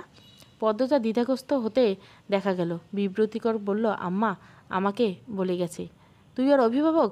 একটু শরীরটা খারাপ লাগছে বলে শুয়েছি, অমনি সুযোগ লুটে নেছে। আম্মা আমার দোষ, পূর্ণার কিছু বলো না। পদ্মজার ভেজা কণ্ঠ হেমলতা রাগ উড়িয়ে দিল। তিনি অন্যদিকে মুখ করে শুয়ে বললেন, হাজরারে নিয়ে যা, ঘোমটা টেনে যাবি, বেগুন বেশি হলে কয়টা দিয়ে দিস। পদ্মজার মন ভরে গেল। তার মা এত উদার, কখনো কাউকে ফিরিয়ে দেন না। সামর্থ্যের মধ্যে আরও বেশি কিছু দেওয়ার মতো থাকলে তিনি কার্পণ্য করেন না। তবে হাজেরার স্বভাব অভাবে নষ্ট হয়ে গেছে, চুরি করার প্রবণতা আছে, তাই পদ্মজাকে যেতে বললেন। উঠোনের এক কোণে এবং লাহারি ঘরের ডান পাশে লাউ এর মাচা, 9টা লাউ ঝুলে আছে, তরতাজা টাটকা সবুজ পাতা নজর কাড়ে। পদ্মজা বাড়ির দিকে তাকালো না। একটা লাউ হাজরা হাতে দিয়ে বলল, কি দিয়ে রাঁধবা?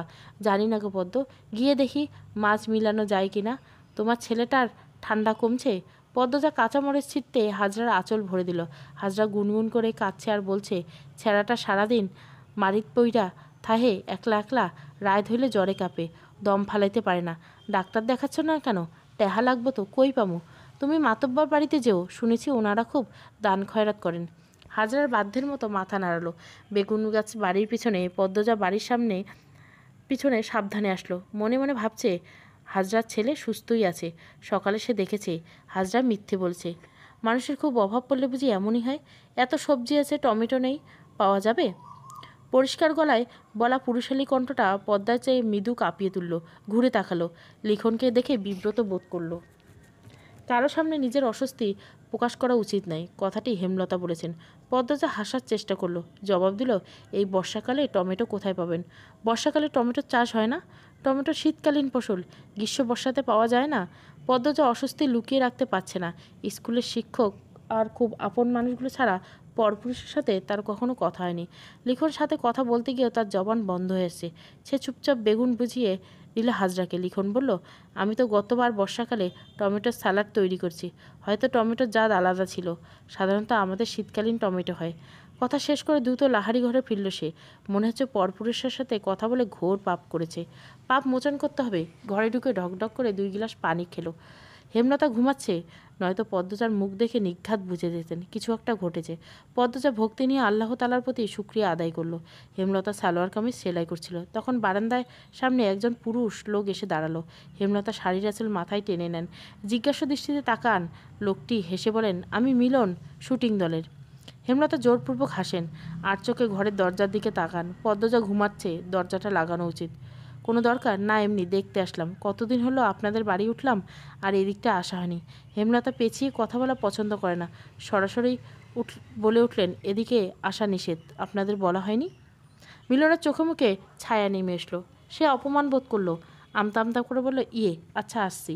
মিলন স্থান ত্যাগ করলো। যাওয়ার পূর্বে তার তীক্ষ্ণ চোখের দৃষ্টি হেমলতার নজর এড়াতে পারল না। হেমলতা চোখ বুঝে জীবনের হিসাব কষেন, এরপর ঘুমন্ত পদ্মজার দিকে তাকান। পূর্ণার চেয়ে পদ্মজার বেশি আগ্রহ শুটিং দেখায়। টিনের ছিদ্র আরও 2টো ফুটো করেছেন। লিখন সাহুকে দেখলে তার মায়াময় কোমল অনুভূতি হয়। এই অনুভূতির নাম সে জানে না। শুটিংয়ে লিখন সহ কত ভালোবাসেন চিত্রাদেবীকে। পদ্মজা দেখতে খুব ভালো লাগে। পূর্ণা তেলের বোতল নিয়ে বলল, আপা তেল দিয়ে দাও তো। সোনাবন একটু দাঁড়া। পদ্মজা ছিদ্র দিয়ে লিখন সাহর হাসি, কথা বলার ভঙ্গি দেখছে। লজ্জা পাচ্ছে খুব। সময়টাকে থামিয়ে দিতে হচ্ছে। এই আপা, পরে তো দেখতেই পারবা, দিয়ে দাও না। আর একটু, শুটিং শুরু হয়েছে একটু। পূর্ণা বিরক্ত, রাগ হয় খুব। কিন্তু সে তো আপাকে কিছু বলবে না। তার সব ইচ্ছের সাক্ষী, সব গোপন কথার সাক্ষী তার আপা। সে তার আপাকে খুব ভালোবাসে। মাঝে মাঝে মনে হয় মায়ের চেয়ে বেশি বোধহয় সে তার আপাকেই ভালোবাসে। বা হয়তো না। পদ্মজা মিটমিট করে হাসছে। পূর্ণা তেল রেখে ছিদ্র দিয়ে উকি দিয়ে দেখল, না, তার এখন ভালো লাগছে না এসব দেখতে। চোখ সরিয়ে নিল। কিরে পদ্ম, কি দেখছিস? হেমলতার কণ্ঠ শুনে পদ্ম চমকে উঠল। আরক্ত কণ্ঠে উঠল, ডাকাতি করতে গিয়ে বাড়ির মালিকের কাছে ধরা পড়লে যেমন অনুভূতি হয়, তেমন অনুভূতি হচ্ছে পদ্মজার। না, আবারও ভাঙল অনুভূতি। হেমলতার দৃষ্টি টিনের ছিদ্রে গেল। সাথে সাথে পদ্মজা অনুভব করলো তার পায়ের নিচে মাটি কাঁপছে। পূর্ণা ভয়ার্ত চোখে একবার মাকে একবার বোনকে দেখছে। ছিদ্রের গুরু তো সেই।